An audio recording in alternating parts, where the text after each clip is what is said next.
Peace to the family, peace to you and yours. Peace to the family, peace to you and yours. Alright? Let me know how the audio is so we can have good audio and whatnot.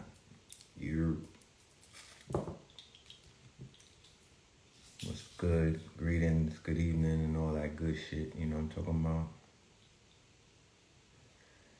We're gonna have a conversation tonight.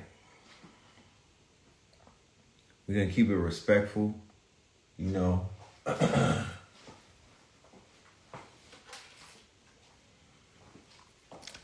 This is gonna be a history lesson for all of my young whippersnappers. You know, we're gonna learn some shit today, and I just hope that nobody takes anything personal. My disclaimer before I even begin is that yes, I am an East Coast nigga. You know, Brooklyn, Flatbush stand up. But before being a Brooklyn, New York City, you know, East Coast legend, before all of that, I'm a connoisseur. I'm a fan of. I'm a listener of. And I'm a product of what they call hip hop. All right? Shout out to Daryl Boston in the building, the OG. What up? I'm a product of the culture that they call hip hop. Hold on, let me wipe these slins off. We need to be in 4K. This shit is only in 2K. There you go. Yeah, so I'm a product of this shit. You know? Quiet as kept. I consume music. I grew up on jazz. I also grew up on dance hall music, what they call reggae, right? I also grew up on soul music. I also grew up on blues music, okay? Not rhythm and blues, niggas. Blues, okay? Blues, my nigga. Like real blues. Like, so, thanks to my dad, I consider myself a well-rounded connoisseur of black culture, both FBA and non-FBA. My pops made sure that we were surrounded by music. So I know what music is. You understand? I know the heights of music. I know what it's supposed to sound like. I know what it's supposed to feel like. And I'm not saying that because I'm giving you my report card. I'm giving you my disclaimer. You know what I mean? Yeah, B.B. King and all of them. You know what I mean? That Memphis sound, that blues, that down bottom shit. You know what I mean? My father would play blues on a Sunday, drinking the Jack Daniels, reading the New York Times. You know, and he didn't want no rap played in his house. I come from that era. I'm born in 1975. I'm proud to say that shit. For all of you retarded ass young niggas who be trying to act like being experienced and being a fucking being lit at this age is something. I don't know what y'all niggas is going through in your life and whatnot, but you should want to make it to near 50 and be this fucking lit, nigga. You should want to make it to almost 50 and be relevant in life. You should want to make it, like, you niggas are not going to make me feel ashamed for making it this far, for surviving the fucking 90s when you niggas can't even survive the 2020s. You niggas was, you got folded up by the police since Trayvon Martin got bodied. You niggas can't have a conversation with me. I don't want to talk to you niggas. Real talk, like, let's be clear. I'm here to teach niggas something, but you niggas can't sit with us. You know what I'm talking about? Like, the fuck is you talking about? We come from an era where shit was really real, and I'm not trying to sit here. I don't have to explain myself because It is what it is. Go listen to them rappers that you niggas, or go listen to them podcasts. The OG niggas will let you know. Go listen to Mecca Audio and them niggas that just came home from doing 30 years. The streets will let you know how real the streets was. It's not my job to scare you niggas, because obviously that's not what, it is what it is. We live through it. We don't have to tell anybody anything. It is what it is. Like, the proof is in the pudding. Yeah, nigga, crack era, dark ages. Like, nigga, it's not nothing to be proud of, but I gotta correct some shit about history, because once again, motherfuckers is giving me, they trying to teach, you niggas is on the internet trying to teach us hip hop history from a biased perspective. A lot of you niggas is niggas that we used to hang out with that got killed or went to jail. Y'all, they brother's brother. You're not even, the brother got killed or locked up later on when he came outside. You're his brother or you're his son. You're like fourth generation, nigga. Like, what are you talking about? Just get the information right. Because once again, niggas is giving us these sanitized versions of our history from VH1 perspective, MTV, and all of these other fucking brands. This has nothing to do with real life. It has nothing to do with real life. You need to know what real life is. Real life is not that shit that MTV and VH1 and Viacom and the fucking Google is selling you. You know, I'm realizing how flawed our generations are, because you niggas is basing your history off of Lifetime documentaries. That's not real. Okay? NWA movie, that was not real. I thought we was in agreement that we was just enjoying some fucking entertainment. When Special Ed got on the Drink Champs, right? Special Ed, who came before NWA, right? So niggas would be like, oh, he mad because NWA did. No, you retarded nigga. He's telling the truth.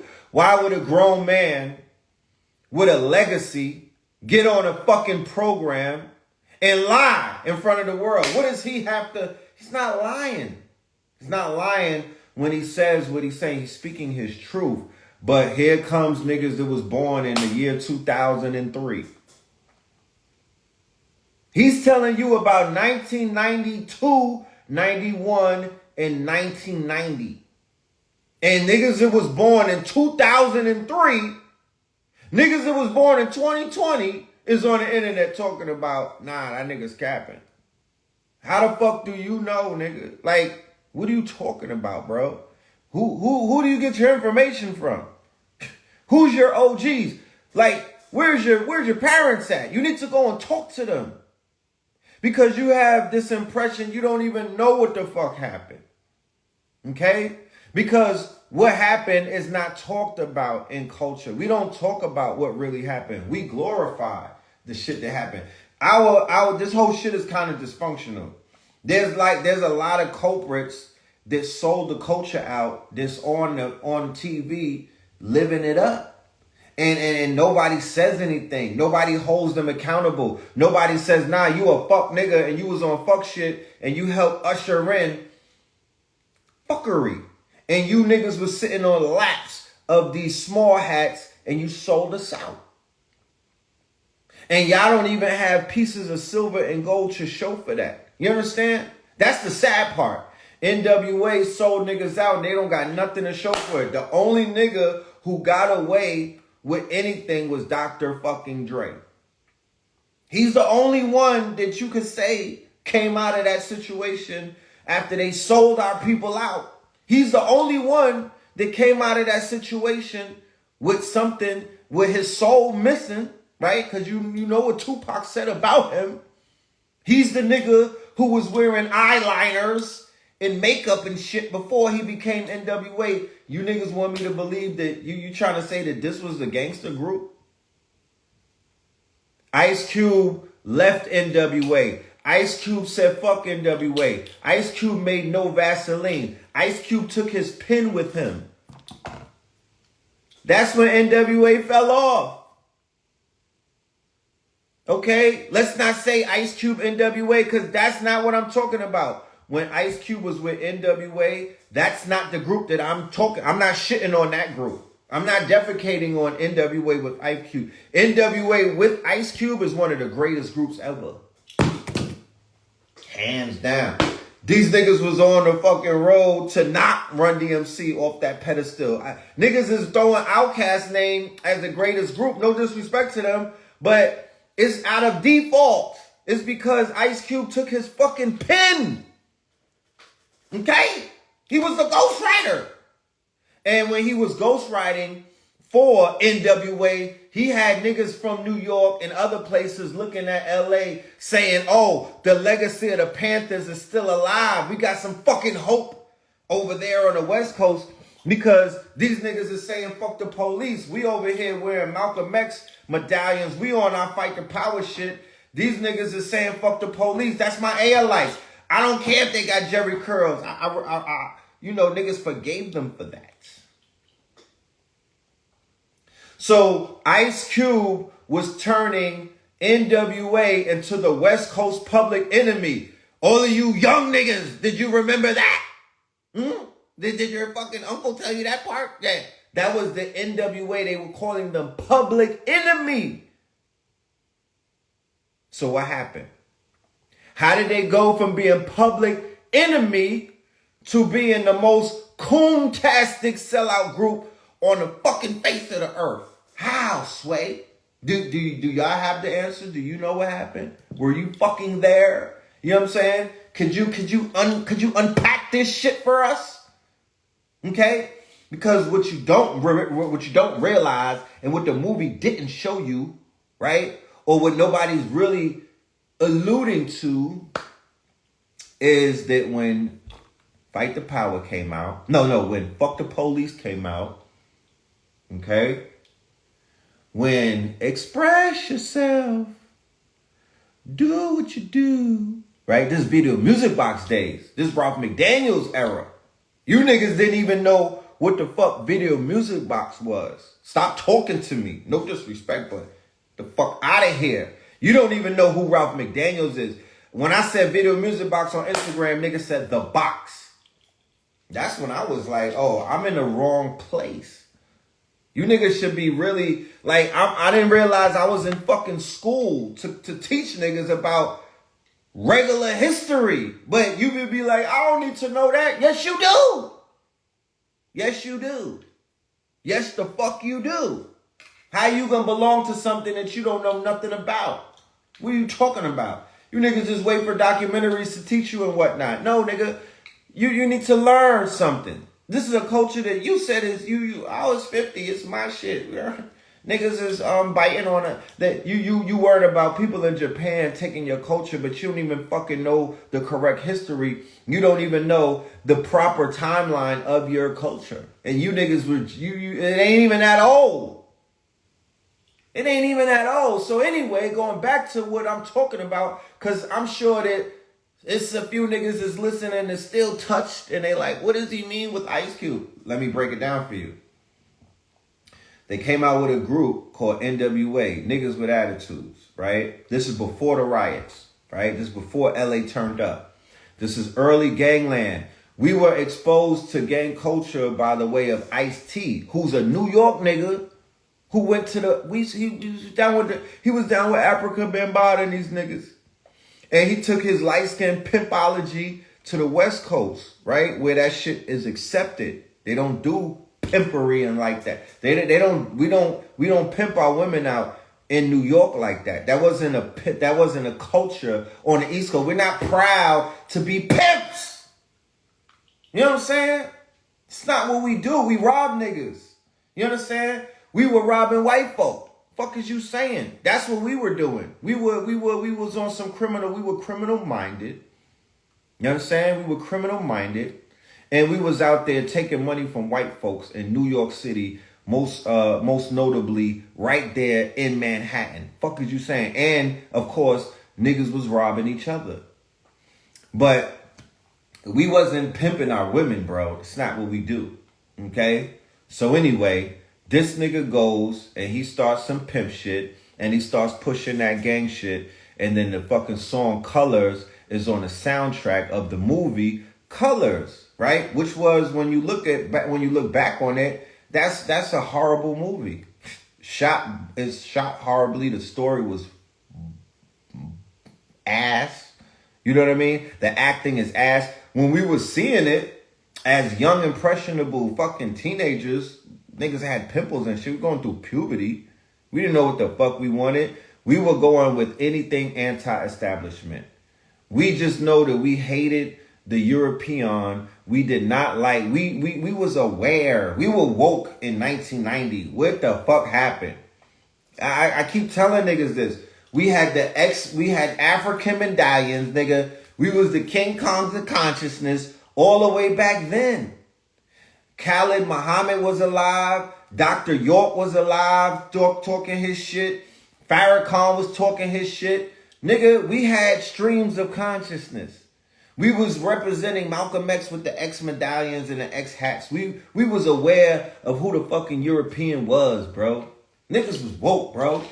What the fuck happened? I'll tell you what happened. NWA, Sir Mix-a-Lot, Baby Got Back. Now, this is what happened at Def Jam. Liar Cohen and Russell Simmons. Russell Simmons is the sellout.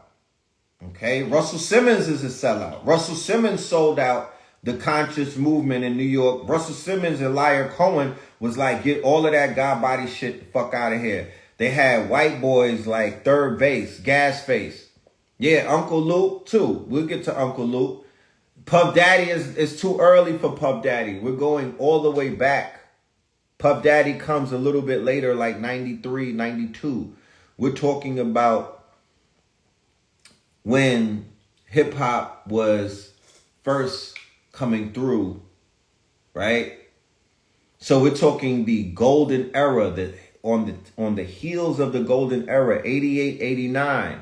Run DMC. Run is that nigga Russell Simmons' brother, right? That's fucking Joe Simmons. That's his talk. Joe Simmons, that's Russell Simmons' brother. So Russell Simmons was pushing Run DMC and LL Cool J, right? Look at these artists. When you hear these artists, look at the image and look at what they rapping about and look at how they were marketed to mainstream America as the non-political, right? Non-political, non-threatening, sanitized versions of what Def Jam was pushing as the commercialized new rappers. They got rid of the niggas that was talking about God body shit. They got rid of niggas that was identifying themselves as God and calling white people devils. They got rid of all of that shit. The only niggas that they held on to was Public Enemy. And when Professor Griff tells you how they removed him out of the group, then you realize that they also got compromised, right? But all of these niggas that Russell was pushing in the new version of Def Jam after Rick Rubin left. Now I'm going to get to Rick Rubin in a minute. Public Enemy, they were sort of on a back burner. You had Slick Rick, right? LL Cool J, the Beastie Boys, a group of white boys who I was like, who the fuck signed them? And where the fuck did they come from? And why are niggas acting like these niggas got bars? Like, there was a lot of hoopla around the Beastie Boys. And I was like, this shit is Weird Al Yankovic, right? Like, this is part of the Weird Al Yankovic shit. Like, nobody's taking them serious, are they? And niggas was, I don't know what they was doing to this day. I don't know. But that's what the fuck they were pushing over at Def Jam. Rick Rubin leaves Def Jam, right? He does a ritual. He puts Def Jam in a casket. He goes all the way to the West Coast and he forms a record label called Def America. Do you know who his first artist is? His first artist is Sir Mix-a-Lot, Baby Got Back, right? So we're talking about the commercialization of the music. This is when Yo MTV Raps is coming up. Yo MTV Raps replaces Video Music Box. Yo MTV Raps was the commercialization of rap. Let's just leave it, let's just put it where it is. It's the commercialization of motherfucking rap, right? So, Sir Mix-a-Lot, Baby Got Back. Young MC.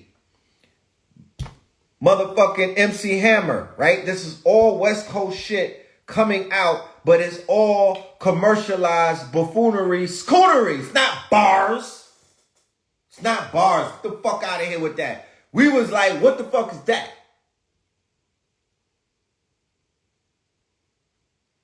Yeah, that was rap. That's Tone Loc. Let's do it, Tone Loc. Motherfucking Baby Got Back, Sir Mix-a-Lot. Niggas was like, what the fuck is that?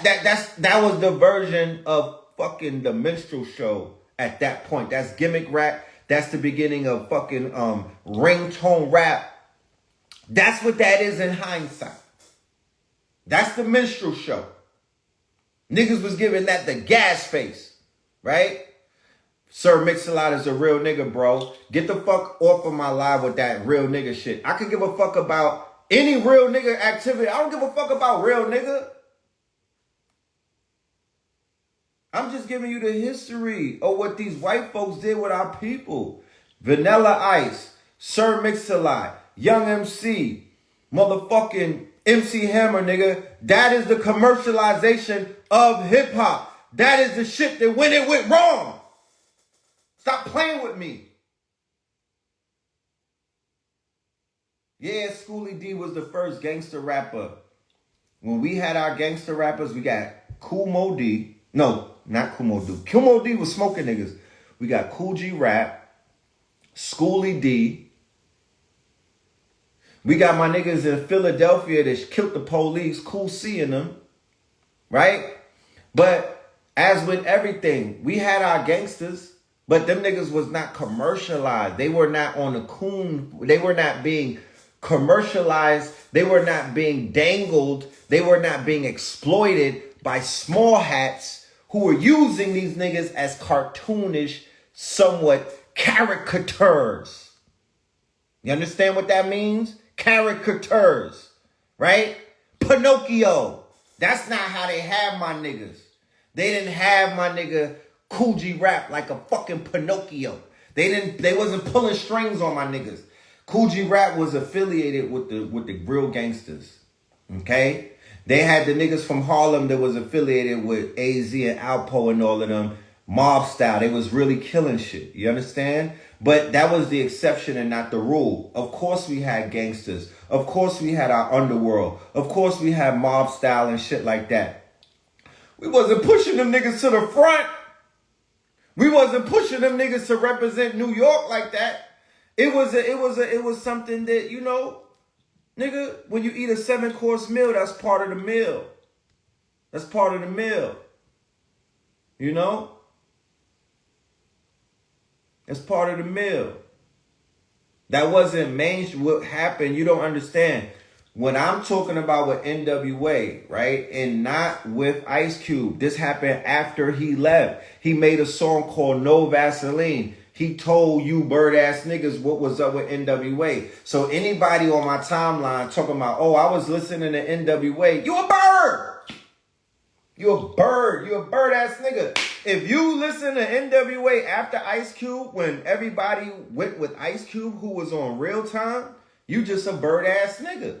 You know what I'm talking about? Thanks for exposing yourself, nigga. But real niggas was not tapped into that. That's what I'm trying to explain to you. Oh, you young niggas who was in the fucking crib and whatnot. You was in your daddy's nutsack. Don't be repeating the bird ass shit that these niggas be saying, because you're going to look stupid to people who know. We're going to look at you like, oh, you a lame. So Ice Cube was the ghostwriter of most of these niggas on NWA when they first came out. So if they sound spicy, it's because Ice Cube got them like that. When he he took his fucking pen with him. Okay? He took his pen with him. So after he left with his pen, real ones such as myself was like, oh, we didn't even know it was that deep with the ghostwriting. Because back then, nobody respected a ghostwriter. Since y'all know so much, do you remember that part? Nigga, that you couldn't just outwardly admit that you was a ghostwriter? If you know so much, niggas, did you remember that? Okay? The fact that he exposed it, he was writing for niggas, we was really done with them. Like, oh, nah, we're done. Like, y'all niggas wasn't writing that hot flames that y'all wasn't writing that shit. That wasn't you the whole time. So then Ice Cube left them niggas all flat on their face. He made the biggest diss track of that time. He made the biggest diss track of that time called No Vaseline. And we was finished with them. We was done with NWA. They were fucking jokes to us. Okay? It's not an East Coast thing. It's not a down South thing. It's not a West Coast thing. It's not a Midwest thing. It's a hip hop thing. Okay? If you had a fucking tape deck, nigga, you was in the network. You was down with the squad. Niggas wasn't hating on where you lived at. That's some corny shit that you weird ass niggas be bringing to the internet. Nobody give the fuck about that. There was no East Coast, West Coast war. There was no, oh, the South got something to say. Well, then say it, nigga. Ain't nobody stopping you niggas from saying nothing. Say it. The fuck? Nobody was in the way of none of you niggas. You just couldn't get signed to these small hats that was out here raping niggas. They didn't want you niggas. But nobody was hating on you niggas. Get your bars up. That's the only requirement. Nigga, spit something. Nobody gave a fuck about all of that shit. Nigga got you. Why even get, yo, the South got something to say. Say it then. Cause niggas is saying shit. Like, nobody say it. But yeah, Cube aired them niggas out and got the fuck up out of there, came to New York and made 4 classics. No, 3. America's Most Wanted, Kill at Will, and Death Certificate. Right? Brought all of his the consciousness left with him. You could tell from his pen. Because all of his solo albums showed that he was the one, he was the real brains behind it. He was the brains behind it. He was the real pen. He got with Keith Shockley, Bomb Squad, and them niggas went stupid. Red Pill, you don't fuck with 3 Stacks? Of course I fuck with 3 Stacks. Did it appear? I just said that he got up there and said that the South has something to say, and I said, nigga, say it. I fuck with him, and he said what he needed to be said. I don't want to hear nobody telling me that they got something to say. Do it. Then we could talk. And he did it. So Ice Cube was that nigga. DOC is that nigga too. And he lost his voice and whatnot. But DOC is that nigga. He always will be one. Ice Cube was him.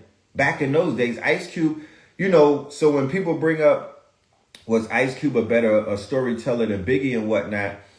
Once again, people who wasn't there would be like, how could they compare the nigga from Are We There Yet? Or the Big 3? How could they compare him to Biggie? The blasphemy. Once, nigga, you needed to be there.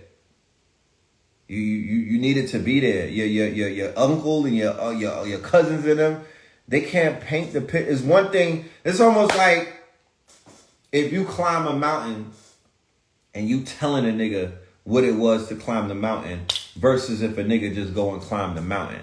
I can't tell you I don't even know what the fuck was going on back in those days. There was so much shit going on, nigga. I'm a little nigga. I just know the feeling. I know the feeling.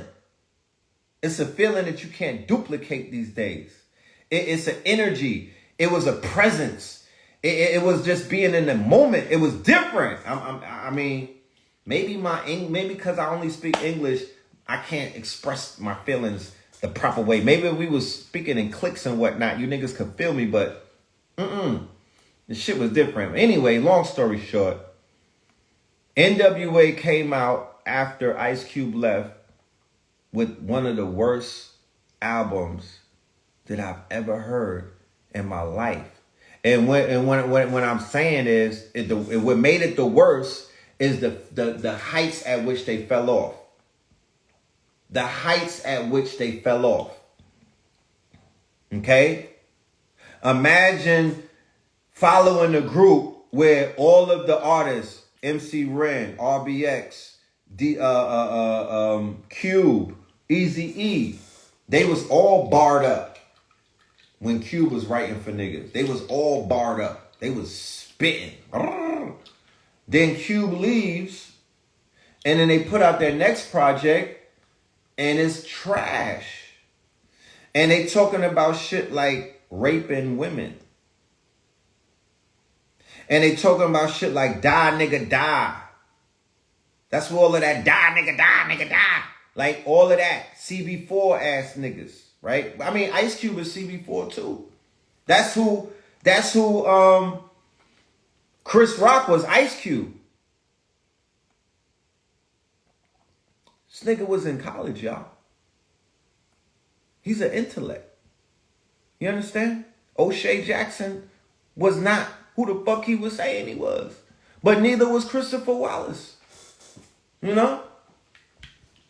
So, these niggas are artists. I don't need Ice Cube to be a serial killer. I don't need him to be NBA Youngboy or King Von to believe in what the fuck he was writing. I didn't need that. Because that wasn't what was going on back in the days for all the young niggas that think that rappers was really out there killing shit. And the only thing that they was killing was them babies. The day after was that shit. They was having a lot of abortions. That's the only thing they was killing was them babies. Because that was about it. So, NWA was being controlled by Jerry Heller and Jimmy Iovine at Interscope. NWA, who got aired out by Ice Cube for being fuckboys to the small hats, even became more fuckboys after he left and they got bodied in that battle and whatnot. They got dissed by Ice Cube and they never responded, right? Because they didn't have nothing to say back to him. So, NWA, because of the fact that they allowed themselves to be compromised to such a degree, right? The compromising, this is one of the biggest groups in hip hop. And they got compromised to the fact that when you listen to the lyrics, you said to yourself, this is not lyrics that is, these are hurt egos. These are damaged egos. These are damaged egos. These are not grown men rapping right now. These are little fucking boys. You understand? These are little fucking boys who are taking out their anger and their angst on their community. The levels and the notches of self-hate went up a few degrees after this nigga did what he did to them. Jerry Heller, when you do your research on Jerry Heller, young niggas, right? When you do your research on who Jerry Heller was, who he was affiliated with, the ADL and all of these other people, when you find out who the fuck Jerry Heller was and who he was connected to, then you'll understand the severity of this bitch ass group called NWA and what the fuck they brought to hip hop and what they brought to the black community. Yes, they were selling crack before NWA came out. New York City was the murder capital, but point to an artist in the year 1990 who was in the front of the pack, who was talking about kill more niggas, sell more crack, shoot more niggas, right? That did eventually come along. I mean, that did eventually happen. But they was influenced by NWA, okay? Because songs like Self-Destruction was out. You understand? New York was the murder capital in 1990. And niggas was talking about not selling crack, not killing each other. Yeah, you had gangsters and niggas had bars and whatnot. But gangster culture and that real negative, that shit came from the Jerry Heller's NWA. And then that shit trickled down into the rest of the quote unquote rap industry or the rap culture or hip hop movements and whatnot. Okay, fuck Eazy-E being on the song All in the Same Gang. We're not. That means shit to me. What does that mean? What does that mean? No, my niggas, don't do that. Y'all niggas is on Google trying to pull straws and whatnot, and it don't work. It don't work. They had a machine behind them. Somebody talking about it was successful at that time. You bird ass. What time is it? It's 12 o'clock. It's midnight where I am. Like, what time of the day do some of you niggas wake up, man? Because I'm pointing out that it was successful. It was a success that we did not need. We could have used them flopping. Like, there's a lot of niggas that flop. We could have used NWA flopping on that quote unquote that album that came out. We could have used it as a flop, but did it flop? No, it sold about 2 million. That shit went super viral. Then Tupac at the same time, right? Do your homework. Do your due diligence.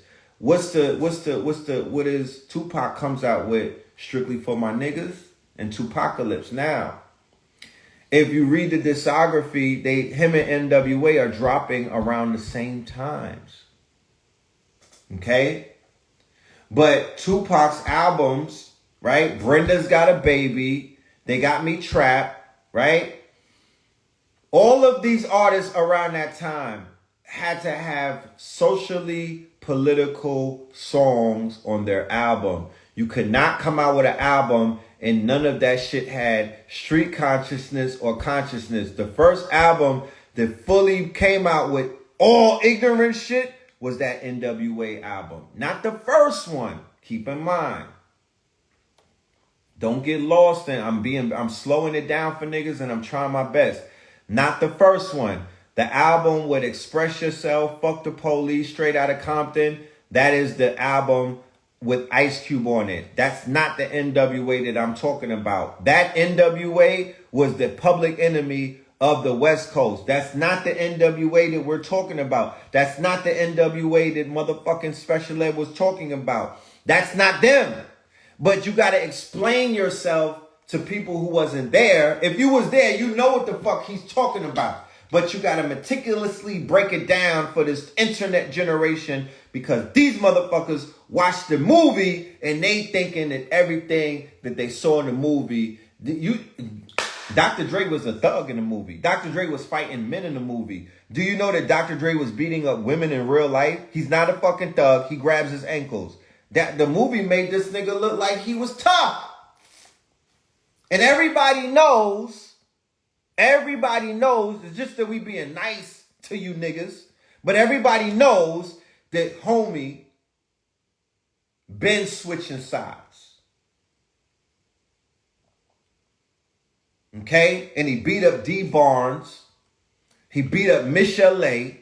He beat a few women up. He's the nigga that was pouring the 40 ounce.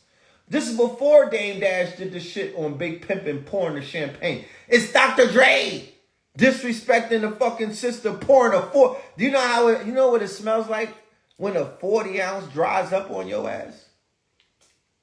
I mean, you could spill 40 on your sneakers and walk in the crib and the whole crib is funky, nigga. Imagine somebody pouring 40 ounce on a bitch, on a weave and shit. You know? Yes, I'm talking about the world's biggest dick. I'm talking about the NWA without Ice Cube. Let's be very clear. Okay? Be very specific with me. Be very clear. Not Ice Cube's NWA. Ice Cube's NWA is Public Enemy of the West Coast.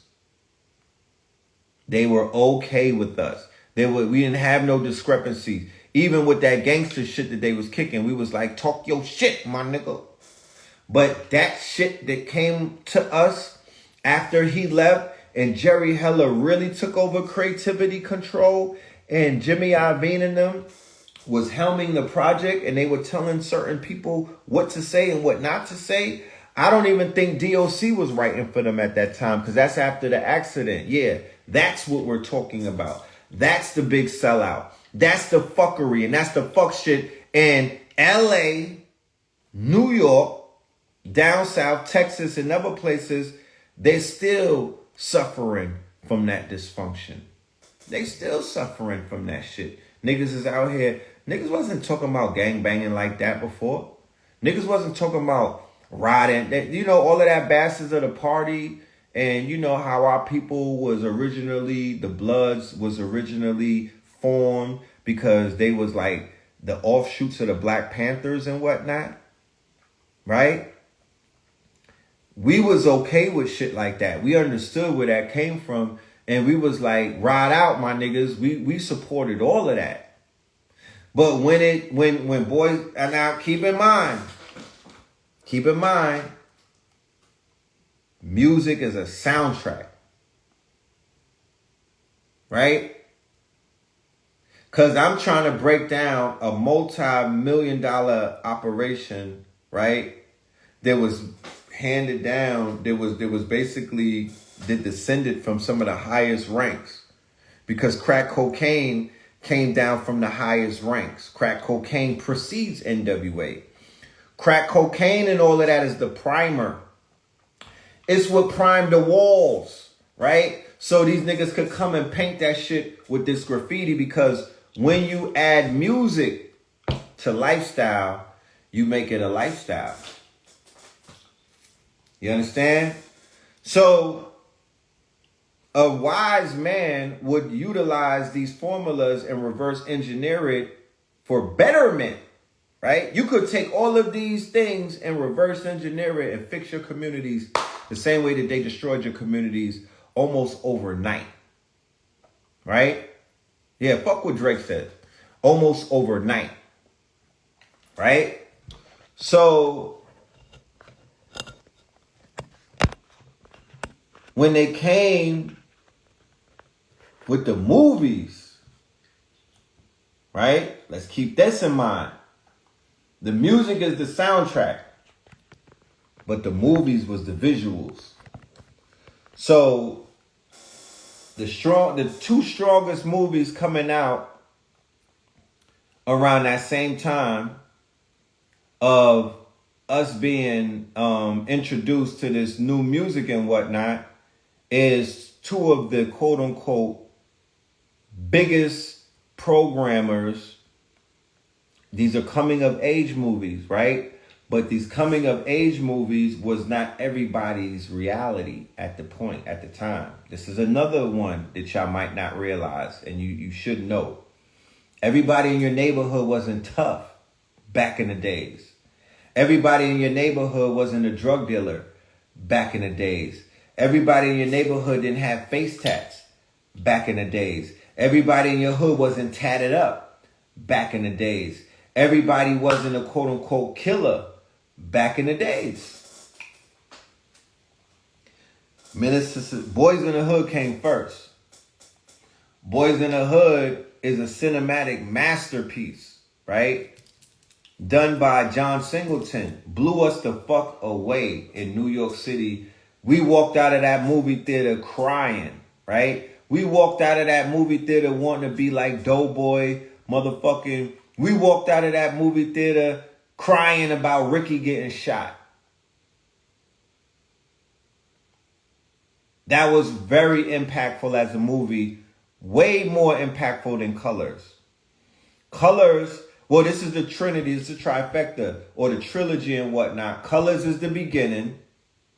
Okay? Yeah, Juice, I'm going to talk about Juice in a minute too. Because Juice took niggas from the posses, because in New York we had crews and posse. We didn't have gangs, but we had posses. We started with gangs, then it became crews, and then it turned into posses.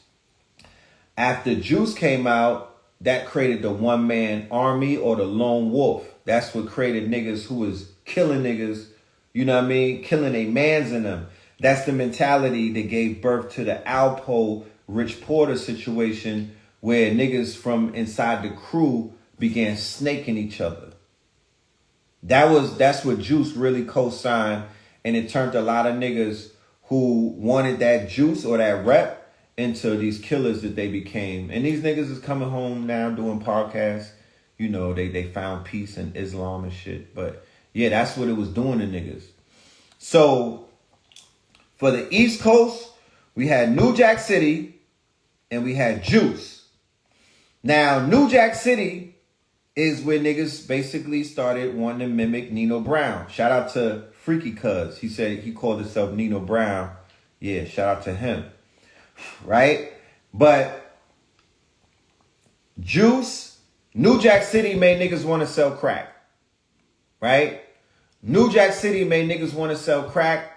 And New Jack City made everybody want to take over a building and turn it into the Carter. Right? So you got niggas turning cribs into bandos and stuff like that. But New Jack City made niggas want to become Nino Brown, a gang, the head of an organization of crack dealers, right?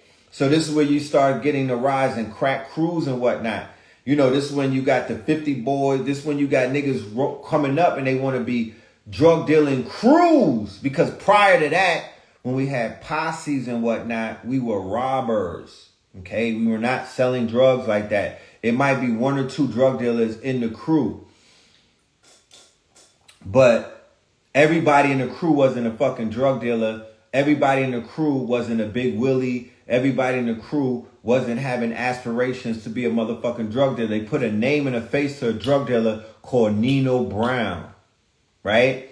But prior to that, when we was watching Menace to Society and we was watching him cook up and whatnot, that's what made niggas on the West Coast and other places down south, Midwest, East Coast, that's what made them want to start saying, you know what? I want to sell crack. You know what I mean? I think I could do it. I think I'm going to be the best crack dealer out there. I'm going to be Nino Brown. Right? But prior to that, what Menace to Society did, right? Because like I said, Boys in the Hood is a cinematic masterpiece. I can't really shit on the movies. I could just give you a factual breakdown on how it programmed us. I mean, it is what it is. Like, the shit programmed us. It was effective in what it was meant to do. I don't think John Singleton hates black people. I don't think John Singleton is in the Illuminati. I don't think John Singleton, necessarily thought that his movie was going to be negatively impactful to our race, right? But eventually, that's kind of what happened. You know what I'm saying? I mean, truth be told, that's kind of what happened. Like, niggas was like, they wasn't trying to become Furious Styles. They wasn't trying to be Sharif. They wasn't trying to kick it and be fucking Trey, you know what I mean? And get out the car when it was time to go spin. They wanted to be Ice Cube, MC8, and everybody that was out there drilling shit, right? Then, Menace to Society came. Now, nothing is fucking with Menace to Society. As a matter of fact, me, Black Dot, and KT the Archer degree did a whole lecture called NWA Decoded, my niggas. Come on. We did it when the movie came out. We broke that shit down. We got a whole fucking 5-hour lecture called NWA Decoded. Who remembers that from the Sarnetta days? You know what I'm talking about? Who remembers that from the Sarnetta days?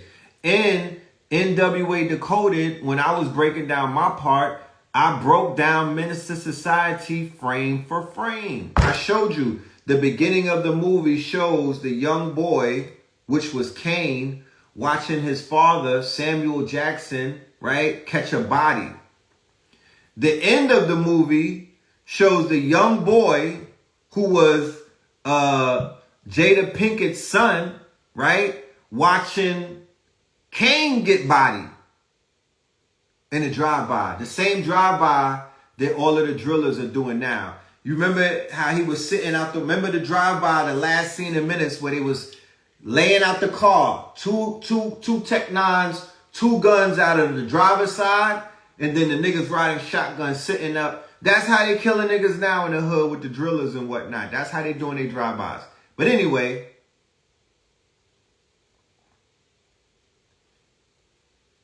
the movie showed you the cycle, right? The perpetual cycle. The movie Menace to Society is 2 twins that did this. The Allen, the Hughes brothers. I think they might be CIA. That's why Ice Cube fucked one of them up. They might be the police. I don't know. I'm just saying. Because the way that movie was put together, That movie is heavy on the programming. Heavy on the I watched niggas turn into old dog overnight. I watched niggas in New York start wearing khakis and whatnot. Them niggas went full old dog.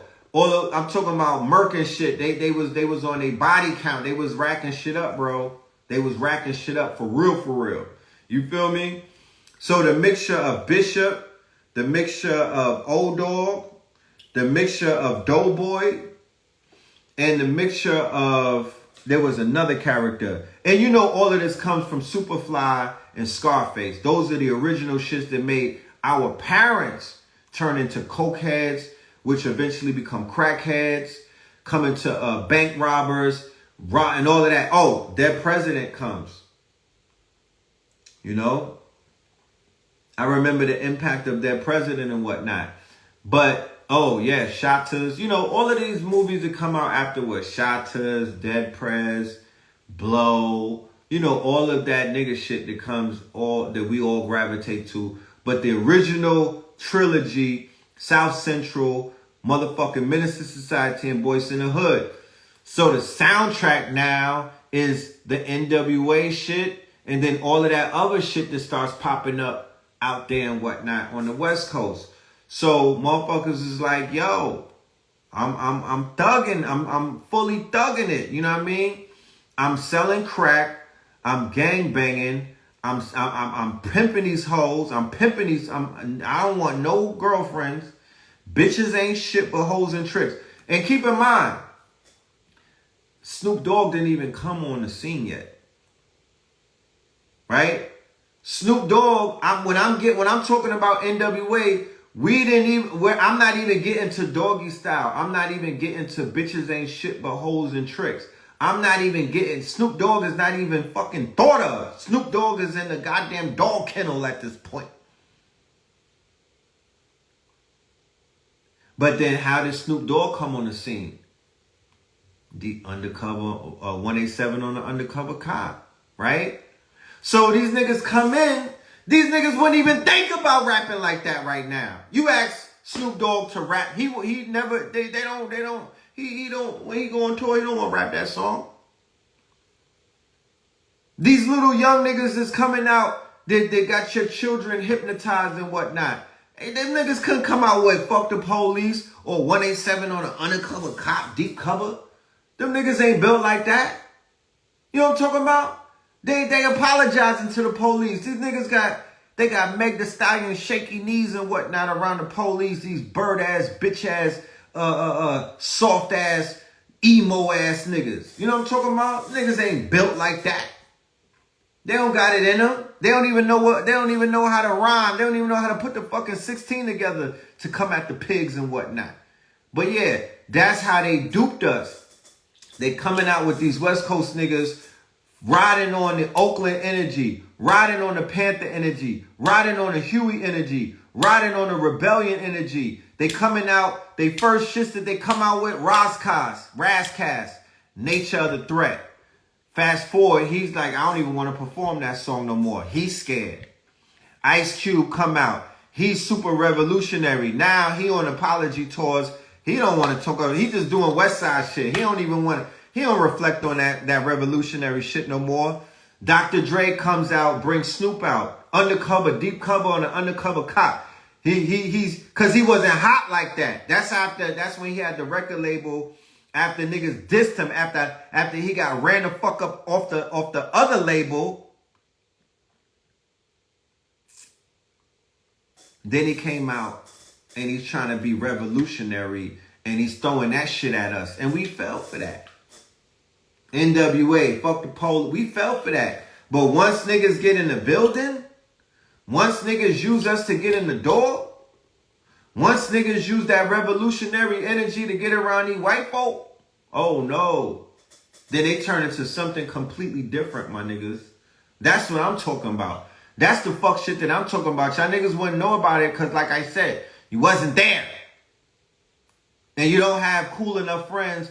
You don't got niggas that'll give you the fucking rundown. You don't even take it personal. I don't expect you to. This shit has nothing to do with you. Because you wasn't there. You just getting this shit in hindsight. And it's not put together properly. The way that they're telling the history in hip hop is not. That's why when you see these podcasts and these interviews and these rappers are saying shit, you be like, damn, I didn't know that. I didn't read that. I didn't hear about that. Because where the fuck are you going to hear about it and read about it from? Nigga, it's 50 years. Nigga, it's a lot of fucking information going on. It's not, this shit is not, it's not one story. It's multiple stories. It's multiple stories. Yeah, the Chronic album is post NWA. Matter of fact, that's where he got his name buzzing on the Chronic album. He had to get, when he fell off was with Aftermath, and then he got back on with Eminem. Because that's when he got aired out for being a fucking ankle grabber by Ice Cube, and they ran that nigga the fuck up out of there, right up off of death row, right? Ran him and his eyeliner up out of there. Ran him and his lace front the fuck up out of there. Dr. Dre I'm talking about. And he laid low for a minute. And then he gave you niggas Aftermath. And he rolled out Eminem. And then he got, and niggas start lap dancing forever. Right? But he ain't 100. He ain't 100. You know? Tupac definitely exposed him. But Ice Cube exposed him before Tupac. Nobody want to talk about that. Homework assignment. Go and listen to No Vaseline from Ice Cube. Homework assignment. So you don't think that it's biased. Because, you know, niggas is like, because I'm from Brooklyn, I'm biased. Like, just say that I'm from Mars, my nigga. I'm not from no borough right now. I'm not biased. There's garbage niggas in New York. I call them out. There's fuckery in the New York history timeline. There's fuckery in the Southern timeline. There's fuckery in the Midwest timeline. There's fuckery in the West Coast timeline. I'm unbiased. I'm a Ghostbuster, my nigga. I'm just here to speak facts and give you niggas some nostalgia about shit that you probably never fucking knew because you wasn't around. That's all I'm here for. You know what I'm saying? And I'm here to stand on my truth. I don't pledge allegiance to nan nigga. Yeah, Common diss Ice Cube. That's a whole nother story. And Ice Cube then asked called a bitch in you. Common, the tree hugger, the nigga who was chewing on motherfucking cinnamon root sticks. Yeah, he bodied that nigga. He put Ice Cube in a box. You know? So there was beefs back then. Did I see the pic of Dr. Dre wearing a silver jumpsuit and silver boots? Yeah, that's what I'm talking. Yeah. Huh. Yeah. Yeah, this nigga was coming outside snatched. Looking like he was going to the Renaissance tour with all that silver on. This Dr. Dre I'm talking about. This Dr. Dre. And I ain't talking about Dr. Dre from your MTV Rap CD. You know? This is your mans in them that you spend all of that money for them headphones. That nigga looking like a fucking a Renaissance backup dancer. You know? That nigga sweet. You know what I'm talking about? You know? Sweeter than bear meat. But you didn't hear it from me, though. You know what I'm talking about? You didn't hear it from me. I'm just saying. That's what I heard. You know? Yeah, the Wrecking Crew. Lorenzo and them. You know what I mean? So, there's a lot of shit that has happened in the culture that gets glossed over because this is a gloss over culture. Nobody gets pounded out. Nobody is getting packed out. Nobody is getting, nah. And there's so much shit that has happened over the years that has not been talked about, that has not been addressed, that has not been just, niggas don't give it to, they not giving it to you raw. They putting foundation on this shit. They dressing it up. They putting lipstick on a pig. Why? I don't know. Because they pledging allegiance. A lot of these niggas have allegiance to other niggas. They got allegiance to a coast. What kind of dumb shit is that? I don't know. I'm too grown to have an allegiance to a coast. I don't own the East Coast. You know what I'm talking about? I don't own the East Coast. I don't give a fuck. You know? But facts is facts. Facts is facts. And I was around for a lot of shit. And for the shit that I wasn't around for, I'm willing to be a student and listen to a brother or a sister break it down for me. Like I sit at Black Dot's feet when he starts talking to history and I listen. I'm not trying to interrupt and be like, but what had happened? I wasn't there. So I'm willing to hear what the fuck happened so I could paint my picture in my mind and put certain things together.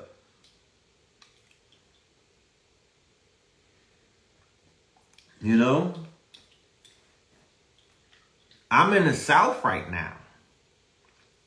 Niggas don't know. I was in Atlanta in 1997. Where the fuck were you at? That's the $1 million question. When I was mobbing in Atlanta in 97, even for you Atlanta niggas to be running around with your overalls on and everything, chewing on your fucking your straw hat, wearing your straw hat with your overall. Where the fuck was you at when we was in your city turning up, nigga? Huh? When we brought Polo and Gucci and Louis and dressed you niggas up. Where was you at? You know what I'm talking about? Nigga trying to school somebody. We help civilize niggas. Fuck out of here with that. You know what I'm talking about? Yeah, we got you niggas out of your Jabos in New Orleans as well. We got you niggas up out of them Reeboks, out of them Parasucos, nigga. Out of them fucking, put them Jabos up, you embarrassing us. Put you niggas in tight jeans. You know what I mean? Some designer. You know what I'm talking about? Got you niggas looking right. But I could joke about my New York niggas looking crazy too. You know what I mean? Niggas in New York was struggling. Everybody wasn't fly. Everybody who could not wear polo. You couldn't wear polo in New York. Niggas would take it from you. You remember that?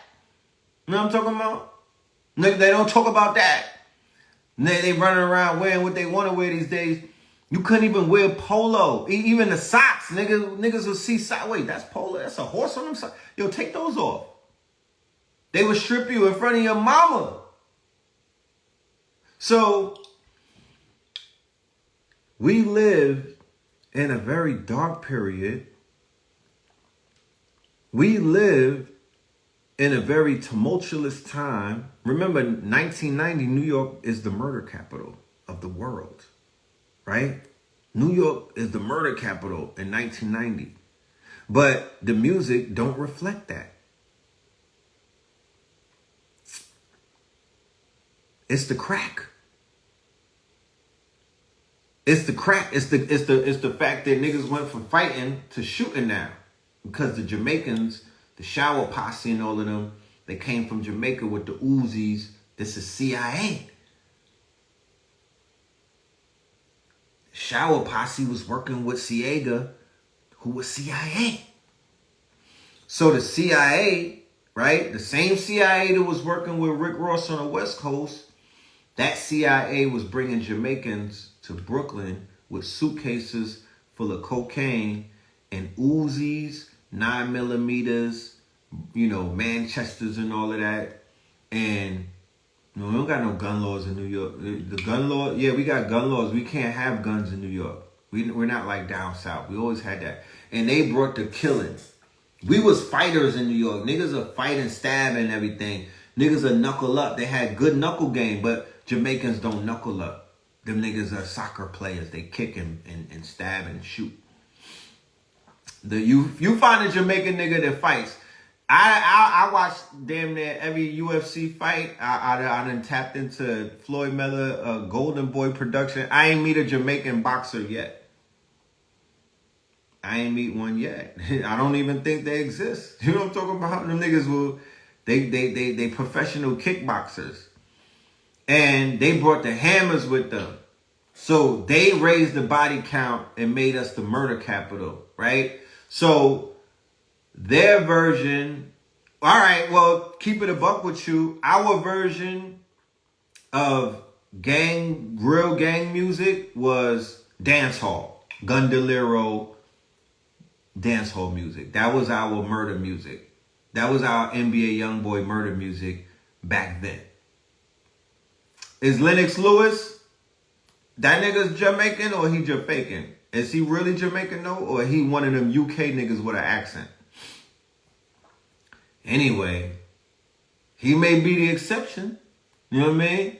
That's the nigga that beat Mike Tyson. Yeah, fuck that nigga. You don't talk about. Fuck out of here. Anyway, that's what it was. They raised the murder count. But we was influenced by the gunman Jamaican shit. Because they came with the music and the action. To keep it a buck with you. Like, they came with a soundtrack for killing niggas. You know what I'm talking about? If anybody remember. They came on some old Screwface shit. They came with the gun talk. And had music to go with it. And had fashion and everything. The fucking tank top with the holes in it. And the travel fox and all of that. Yeah, they came with everything. They came with the whole package. They came with food. Them niggas brought curry with them. Plantains and fucking, callaloo. Them niggas came with the fucking travel fox. The British Knights. The fucking tank tops with the holes in it. And they brought Bounty Killer, motherfucking Ninja, Super Cat, all of the Gundoleros. Remember, Jamaican niggas are born, they raised on spaghetti westerns and kung fu movies back in those days. You understand? These niggas came to New York thinking that they was John Wayne. And the crack or the cocaine gave them the opportunity to touch money that they never touched in their fucking life.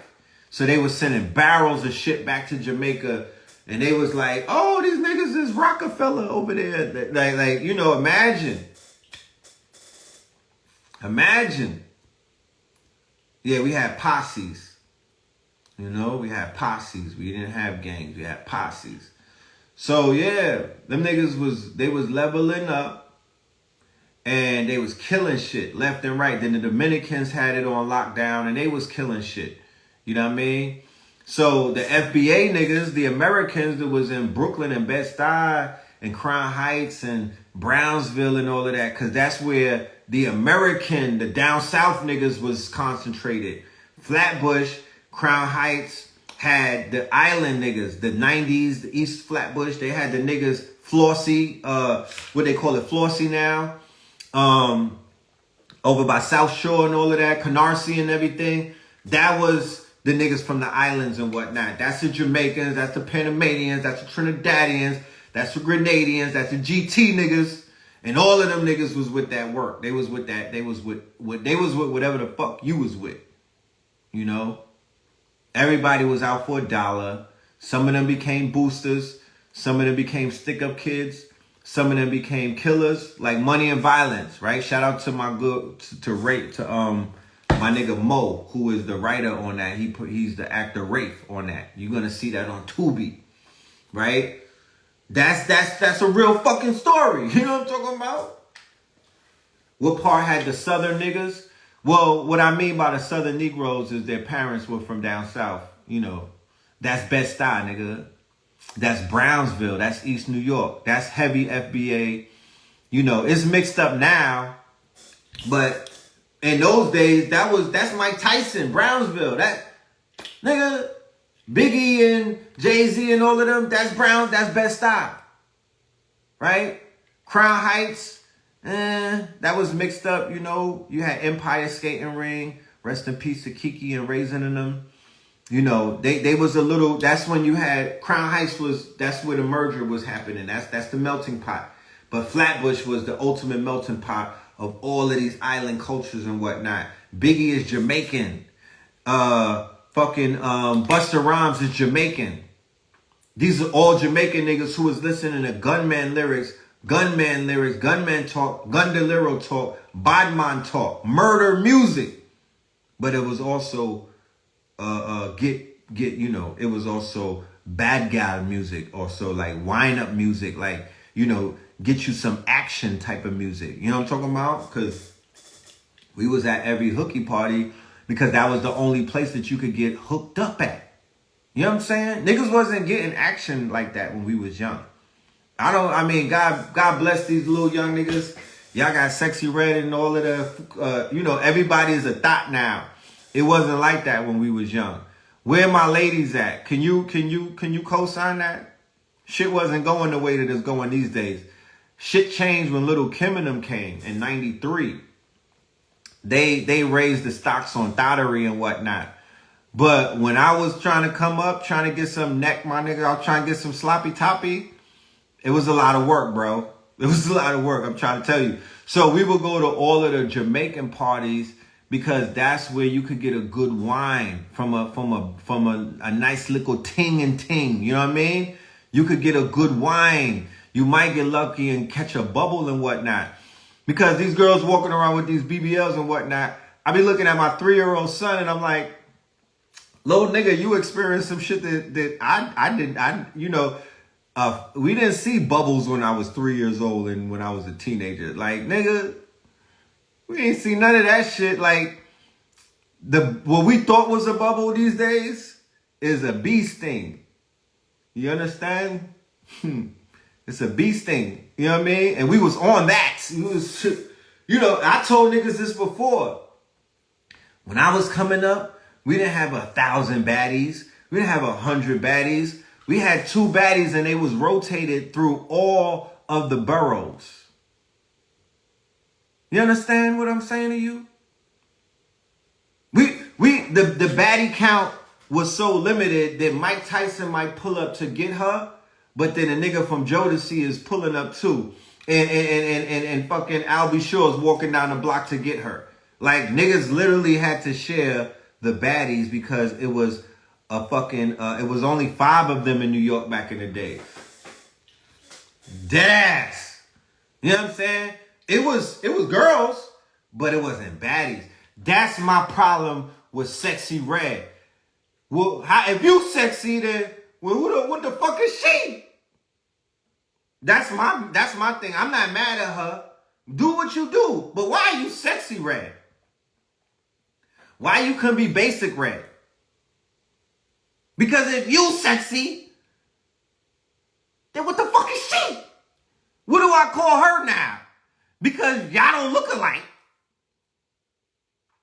You look like Young Thug got granted a bond, and he's wearing one of them dresses that he used to wear in a fucking weave. That's who you looking like.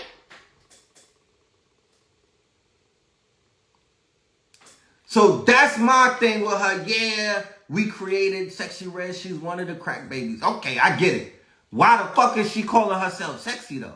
That's just my whole thing. Like, you could be average red, and I'll fuck with you. You could be basic red, and I could get it. But I'm standing up for the sexy bitches. I'm saying, no, you can't take that. They don't have much. You know what I'm saying? You know that the sexy bitches is basic. They don't know a lot of shit. They don't have much but they looks. And you taking that from them? So if you're sexy, then what are they? That's just that's my discrepancy. You know, rest in peace to all the sexy bitches, because what the fuck? Y'all got moved out of the way by a basic bitch. A super basic bitch. A raw dog queen. How about that? You know what I'm saying? Did you see her skincare? Did you see her fucking skin? Come on now. I'm going to stop calling her basic red, man. Fuck that. I refuse to acknowledge sexy in her. No disrespect. And you niggas about to put your cape on. I can see you in the comments. No, Red, the beauty is in the eye of the beholder. Listen. Okay? Listen. Well, call me the one-eyed man, nigga. I'm Charleston White. I'm the one-eyed man in the land of the blind. If beauty is in the eye of the beholder, take one of my eyes out, nigga. Fuck out of here. Yeah, her name should be Dirty Red. Because when I lived in Miami, Luke had Freaky Red. Who remember Freaky Red? Huh? You niggas don't remember Freaky Red? She was snatching niggas' soul right on stage. You know what I'm talking about? She was snatching niggas' soul on stage. She's the original Sexy Red. You know what I'm talking about? Yeah, give the sexy back, beloved. You know what I'm talking about? Get that back, because that's not you. That's not you. And I'm not judging you. I'm smudging you, but I'm not judging you. But you know, shit. You are infringing upon the copyrights, the trademark of the fucking word and the definition of sexy, bitch. Did nobody tell you? You know what I'm talking about? Did no one tell you? I think gonorrhea get into her head. You know? It's getting to her head. But yeah, I mean, there was baddies in New York.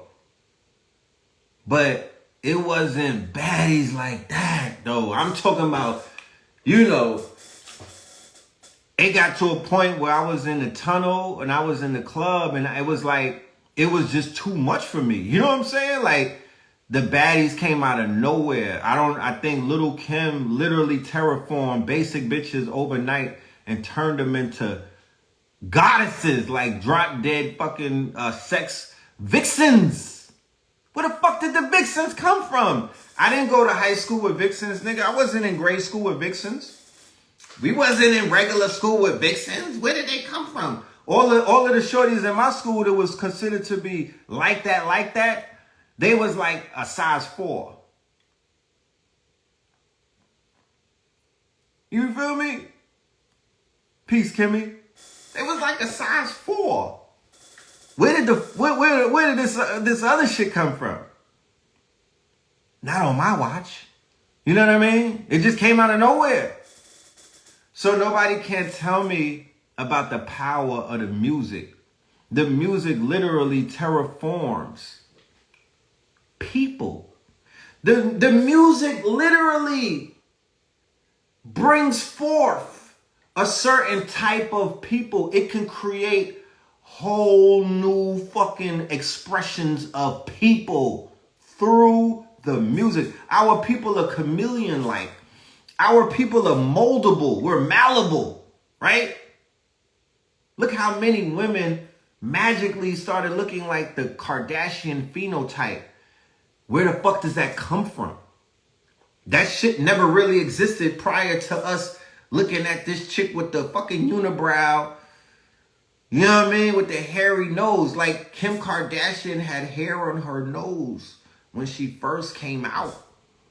Okay? She did. She's from where Hasbulla is from, nigga. This bitch is from the mountains of Caucasus.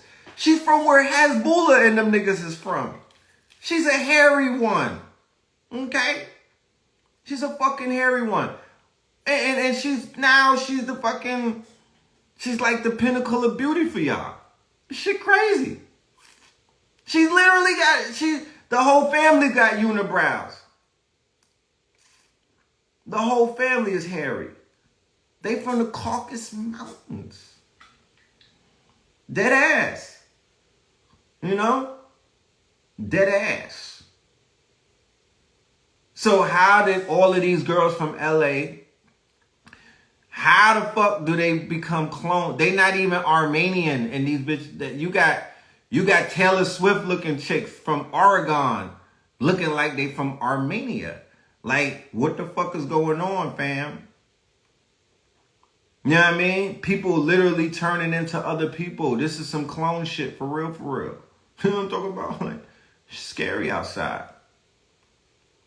It's scary outside. You know? But once again, that's not for me to talk about. Because I'm going to stay in my place. You know what I'm talking about? I'm going to stay in my place. I ain't going to be on the internet talking about how women look and all of that stuff. But I'm just giving you niggas the truth. The fucking influx of bad bitches, or what they call baddies. That's a new phenomenon. We had a roundaway girls. We had PYTs called Pretty Young Things. You know what I'm talking about? But you had to know somebody who knew them. You couldn't just run into them on the streets like that, nigga. Apollonia and fucking Vanity, they didn't have no clones. Just think about that. Apollonia and Vanity, arguably two of the baddest baddies in the 80s, they didn't have no clones. Right? Because you didn't have Nip and Tuck, nigga. You didn't have Dr. Miami back then. Because they would have been, why didn't nobody clone Lisa in the Cult Jam? Am I on to something? Yeah, nigga. Lisa. Yeah. Lisa. She was like the only one, because I'm a Scorpio, so even as a young nigga, my TV screen, I think my iPhone is bigger than my old TV from when I was a young nigga. But we used to be all up in the screen trying to see tits and ass in them videos. Like, does she got a bubble or not? Rosie Perez. Why nobody cloned her? You know what I'm saying? You know what I'm talking about? Like, we was on it, bro. We used to watch WHT, Nightcap, and everything. We some horny young niggas, bro. We was trying to find something. That's why BET Uncut, nigga, that was like God sent to us. We was like, God, thank you. You know what I'm saying? You making it right for us. You know what I mean? Giving us some flesh. You know what I'm saying? I come from the generation where we couldn't listen to rap in our house. Do you understand how old a nigga is?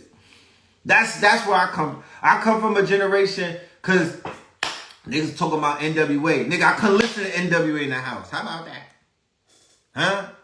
How about that would have got a nigga punished?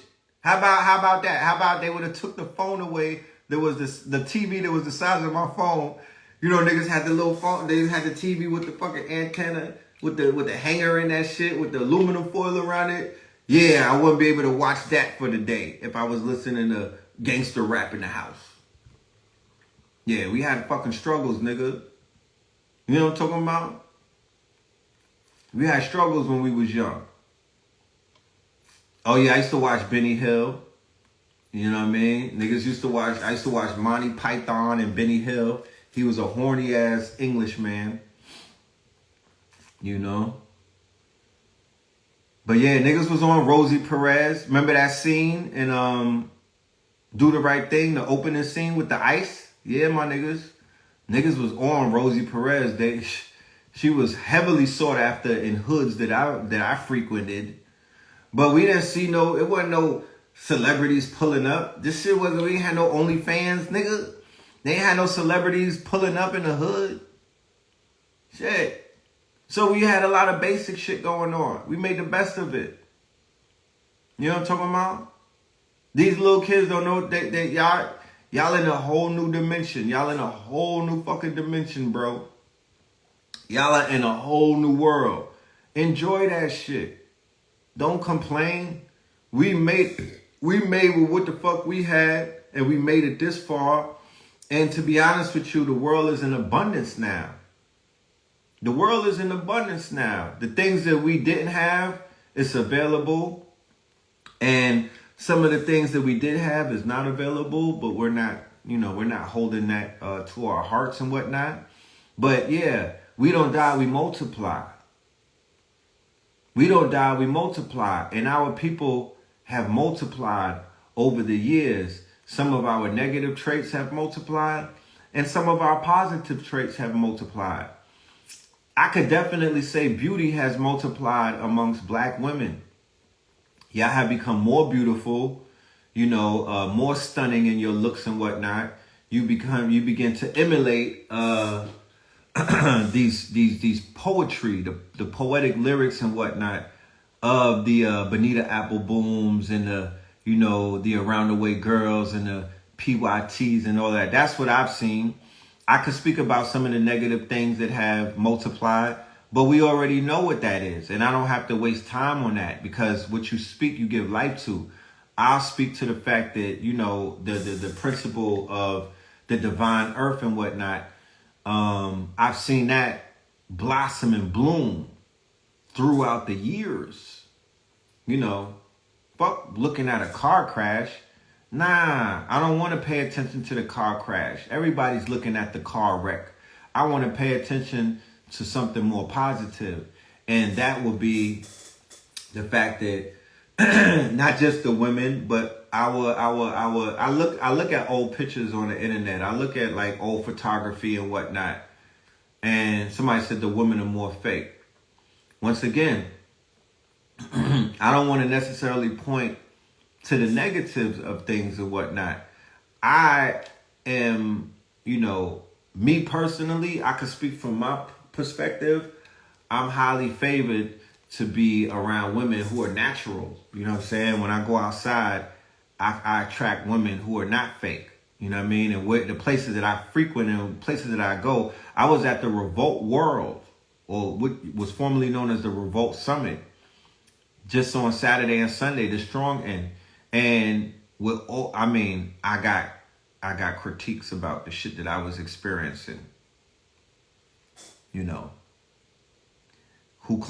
was in a Who Cloned Tyrone movie. For real. Because everybody looked like a clone of somebody that's on World Star Hip Hop or some shit at that event. Everybody looked cloned. It was crazy. But outside of my critiques, I seen beautiful black people, right? Very vibrant, very quote unquote enthusiastic about themselves. They were, people was on their job. They was on their grind. You know what I mean? Motherfuckers was, they was standing in their greatness. Even if they look like clones of, all of the rappers and shit like that. But it is what it is. I know what, you know what I'm saying? Like, I kind of know what to expect. I would like to say that I have my own style. I could go places and don't see clones of myself. When I start seeing people that look like me, I'm just going to stop going to those places because I'm not into shit like that. I don't want to be in a place where motherfuckers is like copying my style and my swag and and shit that I do. You know what I mean? Like, I like originality. I like originality. So the people that I saw at the Revolt World that was standing in their originality, and the people that I saw that was standing in their greatness and whatnot, I definitely salute them. But I saw a lot of people that's strong in, man. I definitely did. And but I was drawing, right? When I walk through some shit, I can have blinders on. I know what my frequency looks like. You know what I mean? I could walk through a sea of 1,000 people and stop and see the person that I've been looking for, or the one who been looking for me. Because motherfuckers was stopping me left and right to take pictures and to congratulate us on the success, And it was a great feeling and everything, you know what I'm talking about? But it was I saw a lot of people that I haven't seen in a long time. I saw my bro Gravy. Shout out to Gravy. I saw Groovy Lou. I saw Loon, a.k.a. Amir. I saw Knowledge to God from Hip Hop is Real. Mad people who I needed to see. I saw them at the Revolt. I saw Choke No Joke. I wanted to see Choke and chop it up with him. He told me some shit about the Tupac murder investigation. Man oh man. Man oh fucking man. Had me fucked up. Blew my mind. You know what I mean? So it's not Keefy D. And it's not who you think it is. You know what I'm talking about? It's somebody else that killed Tupac. But tap in with Choke No Joke because he got the receipts and he's gonna lay it out. He's gonna roll it out. But it's just good to see people doing what the fuck they were sent here to do. Yeah, Groovy Lou, that's my guy, man. That's really my dude. He's such a legend, and a lot of people don't even know how instrumental he is in hip hop. You feel me?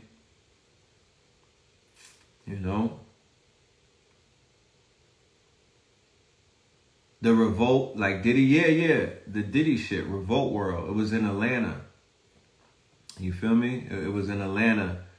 I had got invited there because I was at the Invest Fest. So somebody was like, pull up, you know what I mean?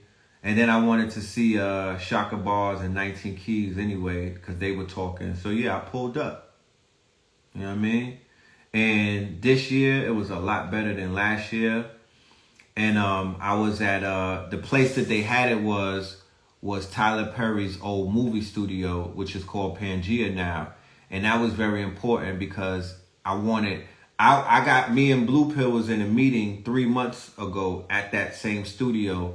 But it was important that our people got to see what that shit looks like to be on a movie studio. And I think the strike just ended at midnight and whatnot. So now these niggas gonna go back to Hollywood to start telling more slave stories and depicting black people as fucking bums and criminals. So shout out to all of you bird ass niggas in Hollywood. They got your contracts. And if you continue to do shit with that agenda, that rainbow agenda, and you continue to make movies that's gonna make our people look like subservient fuck niggas and whatnot, then you're gonna get shut down again. But it is what it is, you know what I mean? Good thing that they got their job back. Hopefully they'll get some more money on the go around and stop getting peanuts and whatnot. And, hopefully they negotiate it for some good prices. But we don't need Hollywood anymore. We don't need Hollywood. They've had it. They had their shot. They had their chance. And, for all of my directors and my producers and my actors and my talent that's out there, kudos to y'all, but please don't identify with that fucking machine and whatnot, because that is not you personally. Okay, you're working there, you have opportunities there, but you could build your own shit. Case in point, we were on studios that have 5 sound stages, right? This property that Tyler Perry used to own with 5 sound stages. On one of those sound stages, when we went to our meeting, they showed us that they could film 3 movies on one sound stage. So when I saw all of that, I was like, yeah, Atlanta, Black Hollywood. You don't need Hollywood. This nigga, man, I was watching Tubi the other night. Niggas ain't making the movies from Tubi in Hollywood, I promise you. That ain't no Hollywood productions. I was watching movies on YouTube. That's not Hollywood production. That's not Hollywood. They didn't go to fucking a Hollywood studio. They didn't go to Paramount. They didn't go to 20th Century Fox to make those movies. They didn't go to sit on fucking Harvey Weinstein's lap on his casting couch to make those movies. You don't need them. You just want to be with them because, of course, they're gonna pay like they weigh. But at the end of the day, we need our own shit. They sold that fucking studio for $3 million in 2020. Nigga, that's stripper money. In Atlanta, that's stripper money. The strippers making money like that. $3 million, nigga? That's one good days of fucking trapping in all of Atlanta. You could collect $3 million by just going to all of the fucking gambling spots in the strip clubs and taking a fucking tax out of there. Just a tax. Just a 3% tax from all of the fucking clubs, the hookah bars, the strip clubs, and the gambling spots. And you could have went and bought that fucking studio, and you niggas could have bossed up, and you could have told Hollywood to kiss your ass. Don't even come to Atlanta. You could get tax credits and all kind of shit. But the game, obviously, is to be sold because niggas have not bought it. You know what I mean? Motherfuckers don't got the game. They not using it the right way. And they keep recycling the same shit. And I'm a little perturbed. I'm a little perturbed. The fact that they were not let our people depict. I'm not pro Hollywood because I can't walk into a studio and have them produce a movie to show me in my highest form. We have not cracked through that ceiling yet. We have not broken through that ceiling. They will not depict Philip Moreland as a black god on 100-inch fucking screen, on a celluloid screen. They will not put me on a silver screen to show me as a superhero unless I have some type of agenda tied to me. I have to have a white savior or some kind of dumb shit in my storyline. But they'll show me as a crackhead. They'll show me as a gangbanger. They'll show me as a bum. They'll show me as a blade. They'll show me as all of these things. But they won't show me nothing to show me, right, in a depiction of myself that will break the spell that they put on me from when I was 0 to 7. They won't do that. They won't do that. Yeah, don't let them do that to you, Kimmy. You know, don't let them hoodwink you into playing into that agenda. We got enough people that's already willing to sell their souls. We don't need a good soul such as yours to get put in that pot. Because once they put you in that pot, it's very hard to get out of them fucking mason jars once they put you in them jars. That's where they put. They put niggas up in them hills and them caves and whatnot in Hollywood. They got niggas in them jars and them dungeons in Hollywood. You know? You can see it in the people. They lifeless. Some of the people that they got their teeth sunken into, they lifeless. You know? Yeah, how long we been waiting for a Black Wall Street, a Taharka movie? Now, I remember they saying the Moors, they had a Moors epic movie coming. Then they had The Last King, The Last Pharaoh, with Will Smith and Taharka, King Pharaoh Taharka. No, nigga. That was all fucking lies and deceit, niggas. Because we ain't seen none of that. But we seen a whole bunch of other shit come out. All lies. All fucking gas. You know? All gas. So, I'm done. I've spoken enough about, I got that shit off my chest, and I'm willing to answer any question.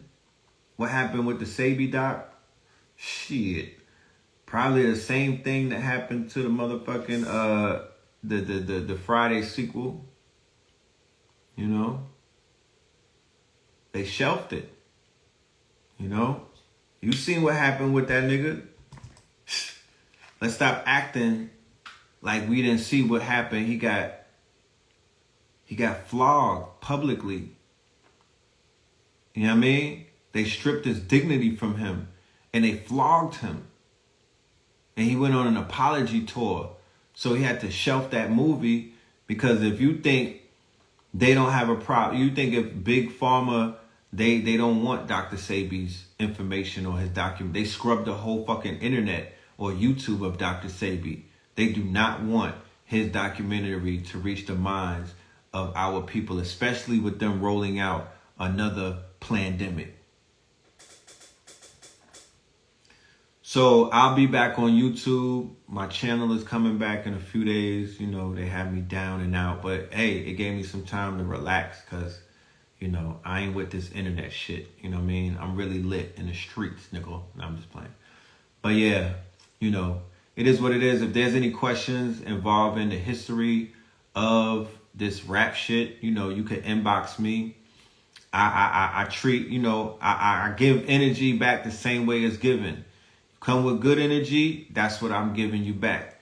You come with some funky ass energy, then I definitely will meet your energy. I'll match that shit. You know what I'm talking about? I have no problem. You feel me? I might even just let ChatGPT talk to you niggas. I won't even stoop to that level. I'll just go to ChatGPT. I'll go to Demon GPT and just prompt some real ignorant shit and send that to you. But thank you all. I appreciate everybody for tapping in. Shout out to all of my Patreons. The link is in my bio. Anybody want to sign up to the Patreon? On the Patreon, starting in October, we are going to begin a 4-week course with Ross Ben, right? The writer, Ross Ben is the writer of Free Your Mounds and Your Mind Will Follow. He is also the author of Rocks of All Ages, which is an encyclopedia for anybody that collects sacred stones and precious metals. And he's also an author of a book on the Dogons. We're going to be doing a 4-week intensive masterclass with him. And then we're also going to be doing a 4-week AI course with your brother Red Pill, myself.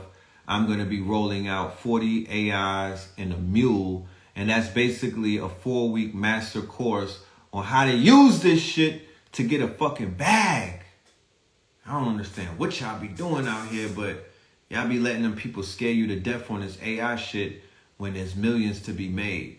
So don't miss out on the motherfucking opportunity. All right, that's the Patreon.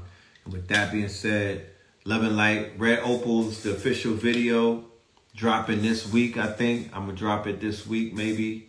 Just as soon as my YouTube come back, we're going to premiere the Red Opals video. Y'all stay in touch with the God. Love and light. You know what I'm talking about? Peace and love. Stay dangerous. Stay prayed up. You know what I mean? And stay tapped in. Peace.